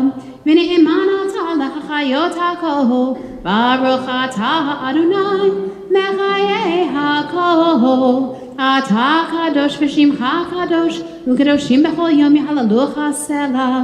ברוך אתה אדוני האל הקדוש. Please be seated as we turn to page 55 in the bottom half of the page. Disturb us, Adonai. Ruffle us from our complacency. Make us dissatisfied with the peace of ignorance, the quietude which arises from a shunning of the horror, the defeat, the bitterness, and the poverty, physical and spiritual, of humans. Shock us, Adonai. Deny to us the false Shabbat which gives us the delusions of satisfaction amid a world of war and hatred. Wake us, O God, and shake us from the sweet and sad poignancies rendered by half-forgotten melodies and rubric prayers of yesteryears. Make us know that the border of the sanctuary is not the border of living, and the walls of your temples are not shelters from the winds of truth, justice, and reality. Disturb us, O God, and vex us. Let not your Shabbat be a day of torpor and slumber. Let it be a time to be stirred and spurred to action. Aruch atah Adonai, Mekadesh HaShabbat. Turn to page 60 for Shalom Rab. Shalom Rab, Shalom Rab, Shalom Rab, Shalom Rab, Shalom,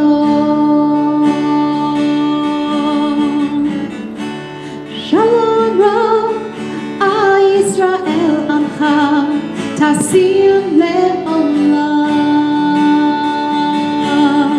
Le'olam, Ki Ata U'Melech Adon, L'chol HaShalom, HaShalom, Shalom Shalom Rab, Shalom Rab, Shalom Rab, Shalom. V'tov be'inecha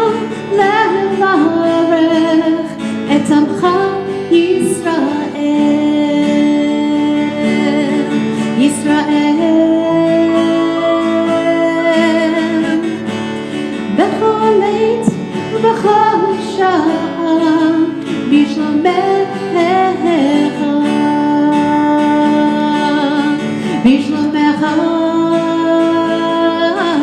Shalom Ram, Shalom Ram, Shalom Ram, Shalom Ram, Shalom, Shalom,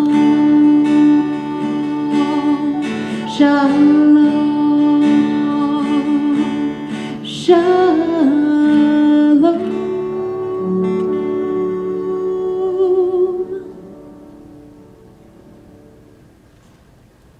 We are the people of the book. We are the people who read in the very first story that there was light.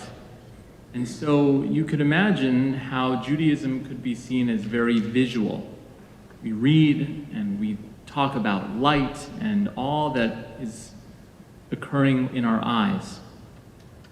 But we are also a religion of sound. When we look at those letters up there, one of our first questions are, what do those sound like? And I also imagine when God said, let there be light, and if it is aligned with the sciences, and perhaps that is a description of the Big Bang, I wonder what that sounded like. And there's one more sound that I'm curious in, and I think should be one we should all search after. What did it sound like before God spoke and the world came to be? This is a moment to experience a little bit of that. It's a moment to experience silence. Instead of all of the things we say, what do we hear from inside our hearts? Give us a few moments to have silent prayer and meditation.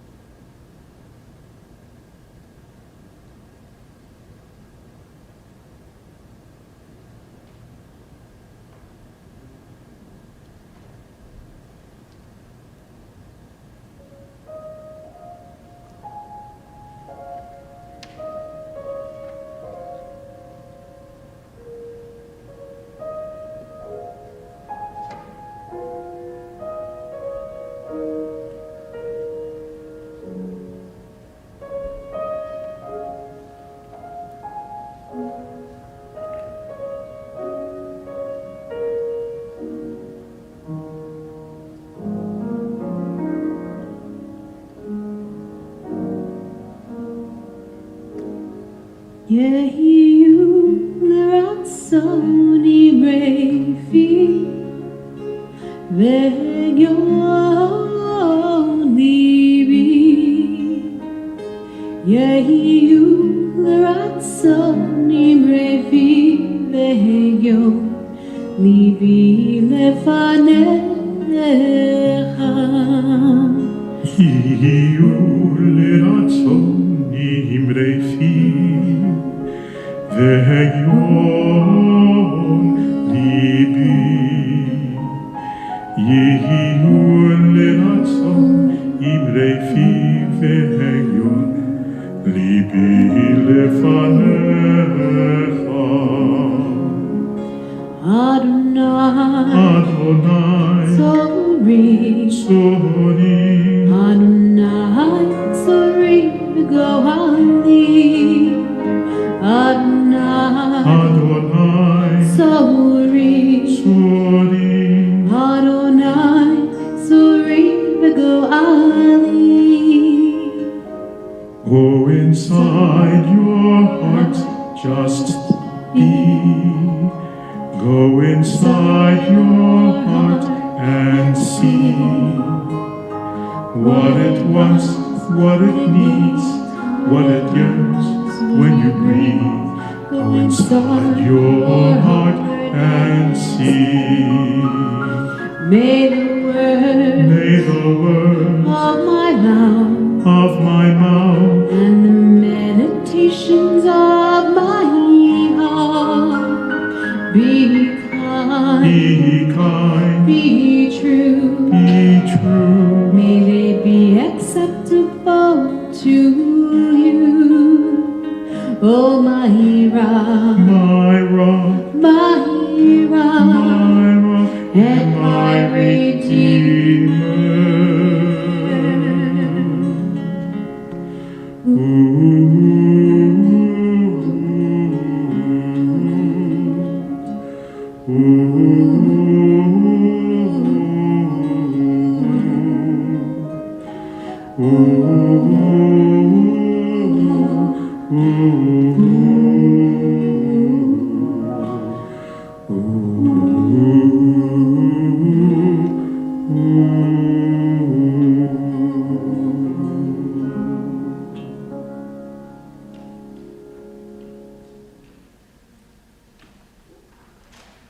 We're going to continue with our Torah service, which can be found in your prayer books on page 244. I'll invite you to please rise if you're able to. אין כמוך אלוהים אדוני, ואין כמעשיך, מלכותך מלכות העולמים, וממשלתך בכל דור ודור. אדוני מלך, אדוני מלך, אדוני ימלוך לעולם ועד. אדוני עוז לעמו ייתן, אדוני יברך את עמו בשלום. Today is the day we start again. Today is the day we read from the very beginning. What I'm going to do is start a tradition that Rabbi Marks thought of. We are going to restart and take this Torah around the sanctuary in a hakafa to show that life is a circle, that we are going in a cycle, and God willing, this time around will be a better and healthier year for our world. And a quick logistical note, please don't come and touch the Torah. We're just going to walk it around as we are in these times. It's Chaim Hi Lamachazikim Ba V'Tomcheha Meushar. It is a tree of life that, to those who hold fast to it, and all of its supporters are happy. Shema Yisrael, Adonai Eloheinu, Adonai Echad, Echad Eloheinu, Gadol Adonenu, Kadosh Shemo, Lecha Adonai Hagadola, Hagavora, V'Hatiferet V'Hanetzach V'Hahod. Ki chol b'shamayim u'va'aretz, ki chol b'shamayim u'va'aretz, lecha Adonai ha'mamlecha, yamit na'aseh lechol erosh. Osei shalom yiramav, hu yasi shalom aleinu, ve'al kol Yisrael. Ve'iru, amen. Yasi shalom, shalom aleinu, ve'achol Yisrael. Yasi shalom, shalom aleinu, ve'achol Yisrael. Yasi shalom, shalom aleinu, ve'achol Yisrael.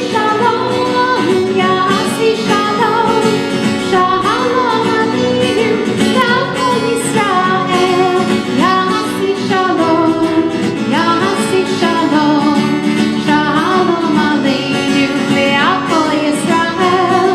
Yasi shalom, shalom aleinu, ve'achol Yisrael. Yasi shalom, shalom aleinu, ve'achol Yisrael. Yasi shalom, shalom aleinu, ve'achol Yisrael.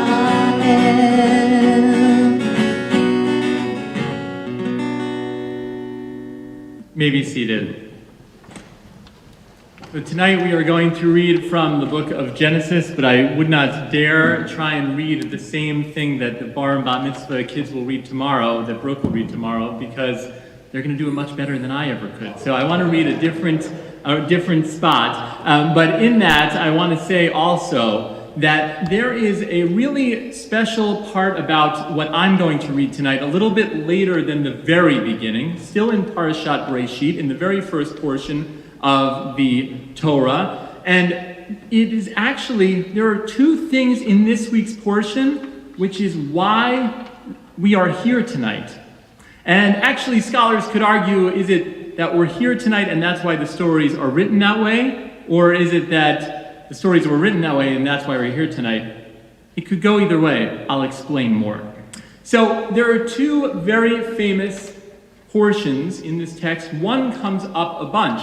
After creation is described each and every day, it says, Vayihi Erev, Vayihi Boker. And there was evening and there was morning. And it says that again and again after every single day. And so, why are we here tonight?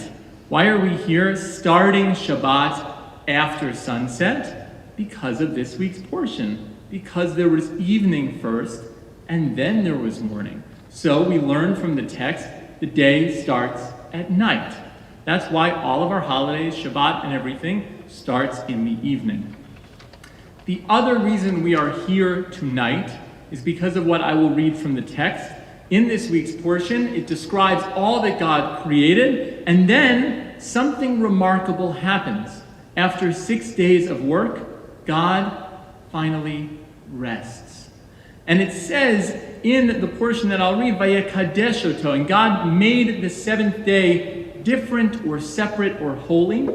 And this is another reason that explains why we're here right now. Or maybe Jews were already getting together on Shabbat and then finally decided to write it down in here that way. Again, for you to debate over your Shabbat dinners later tonight. But the key, and I believe what we can take away, is this: that for thousands of years, this has been read and it has shaped who we are. My prayer for us tonight on this Shabbat is that we continue to be shaped by the stories, we continue to be shaped into who we are, a people, a community that helps each other and that helps the entire world. So, suddenly realizing, I guess, am I doing the Aliyah? Sure. Yeah, all right. So, in these crazy times, I'm going to do my own Aliyah and not invite anyone up for it this evening. But please know, as these words are read, they are always read on behalf of all of us. I'm just going to find this. Okay.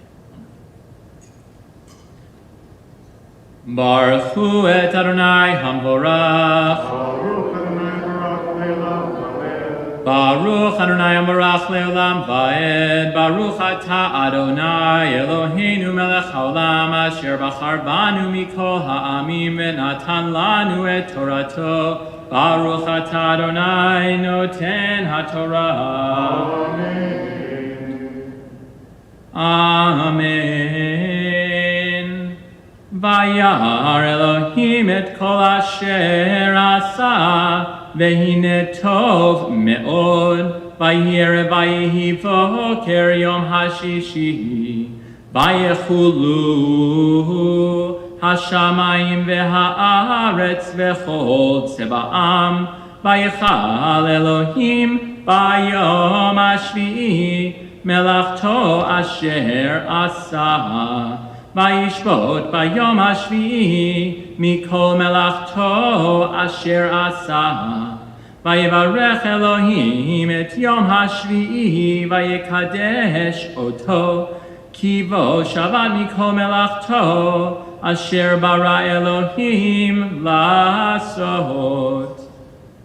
Baruch atah Adonai Eloheinu melech haolam asher natan lanu Torah emet. V'chayei olam nata betochenu. Baruch atah Adonai noten haTorah.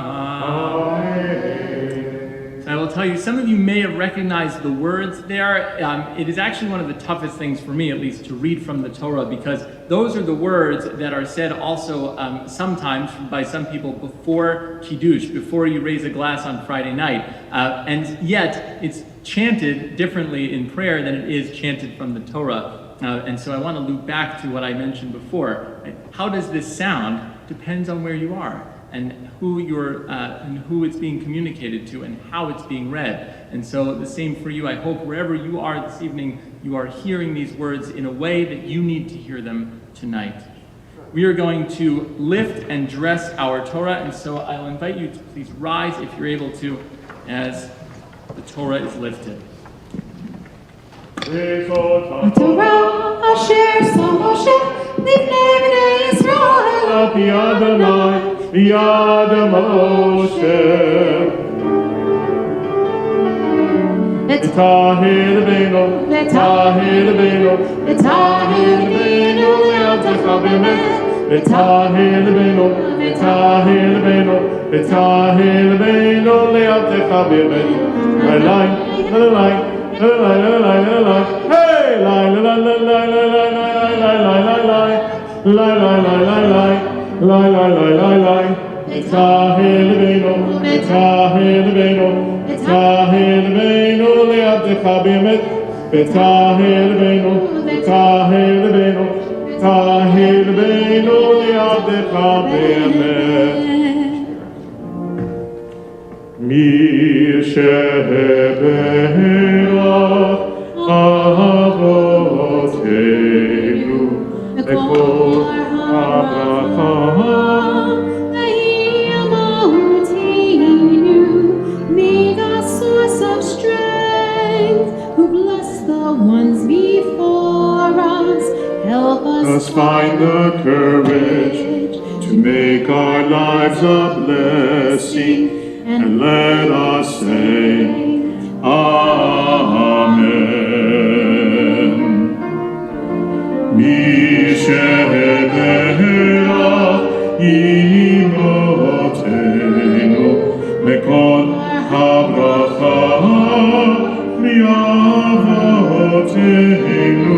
Bless those in need of healing with refuah shlema, the renewal of body, the renewal of spirit, and let us say, Amen.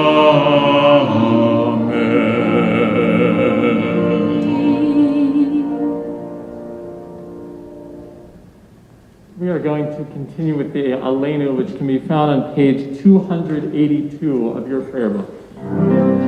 עלינו לשבח לאדון הכל, לתת גדולה ליוצא בראשית, שלא עשנו כגויי ארצות, ולא שמענו כמשפחה באדמה, שלא שם חלקנו כהם, וגוד עלינו ככל המונם.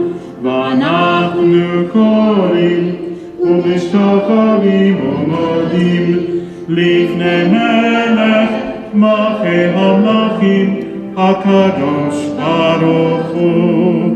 ונאמר והיה אדוני למלך על כל הארץ, היום ההוא יהיה אדוני אחד, ושמו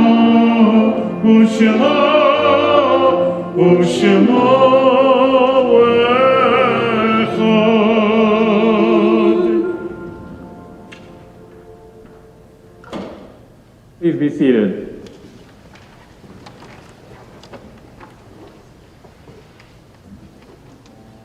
This week, as we do every Shabbat, we remember those who are no longer with us in this world.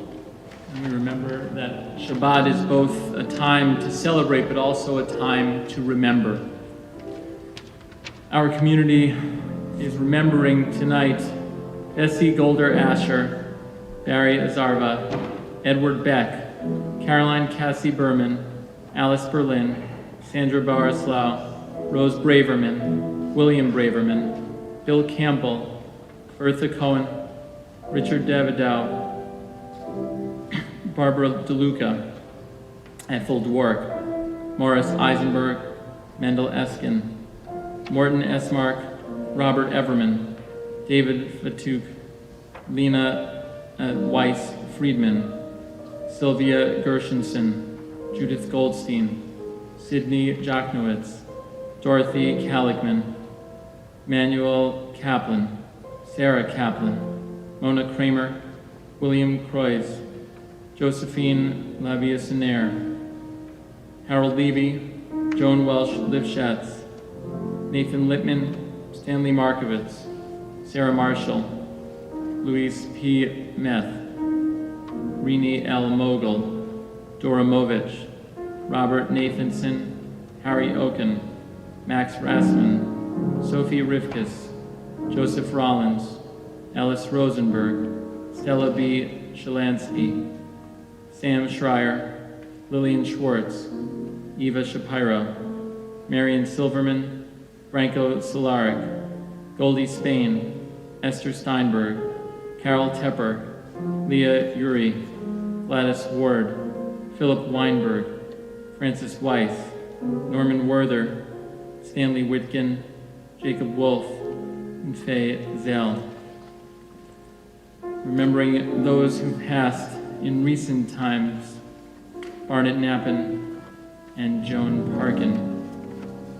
This week, as we do each week, we remember the victims of the Shoah, those who passed away in the Holocaust. Fega Nahumovich, Lieb Blank, and Isa Gershenson. With all of these people in our hearts and minds, I'll invite us to rise, if you're able to, as one community, as we say the words of the Mourner's Kaddish, found on page 294. Please rise if you're able to. Yitgadal v'yitkadash shemei rabbah, ve'alma divrach chiruteh v'yamlich malchuteh, v'chayechon uvyomechon uchaye dechol beit Yisrael, ba'agala uvizman kariv v'imru amen. Yehe shmei rabbah mevarach leolam ulalmei olmaya. Yitbarach v'yishtabach v'yitpa'ar v'yitromam v'yitnaseh. V'yithadar v'yit'aleh v'yithalal shmei dekudsha brichu. Le'ela min kol birchata v'shirata, tushbechata v'nechemata, da'amiran be'alma v'imru amen. Yehe shlama rabba min shemaya, v'chayim aleinu ve'al kol Yisrael v'imru amen. Oseh shalom b'mromav, hu ya'aseh shalom, aleinu ve'al kol Yisrael v'imru amen. Zichronam livracha, and their memories be a blessing to you always. Before we conclude, I want to the board members are not able to come up here and give announcements, so I want to just call your attention to our service sheets this evening, and to all of you out there in virtual space. You can also check out our website at bethor.org. And there is so much going on. We have classes. Our learning season is in full swing with Intro to Judaism classes taught on a re-intro to Judaism on Sundays with me. Rabbi Marks is teaching a class, I believe, on the Mourner's Kaddish coming up this week. And there are so many learning opportunities. We hope that you will join us. Most of what I just listed is in virtual space, so you can join us from wherever you may be and wherever you are in your seats this evening. So with that, we are going to say Kiddush and Motzi. I want to invite the Rabbiners back up one more time for the blessings and Mazel Tov on your big day tomorrow, Brooke, and we will go from there.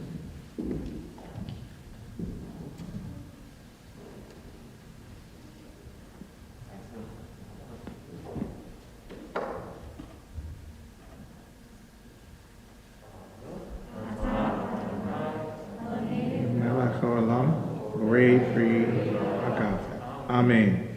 If you can manage to bring that through the mat, that's very important. I'm just going to, if you want me to take a sip, okay? All right, it's the very finest manischewitz we have, and then you can take the challah and lift it up, and we'll say hamotzi. Or you can take the cover off, absolutely.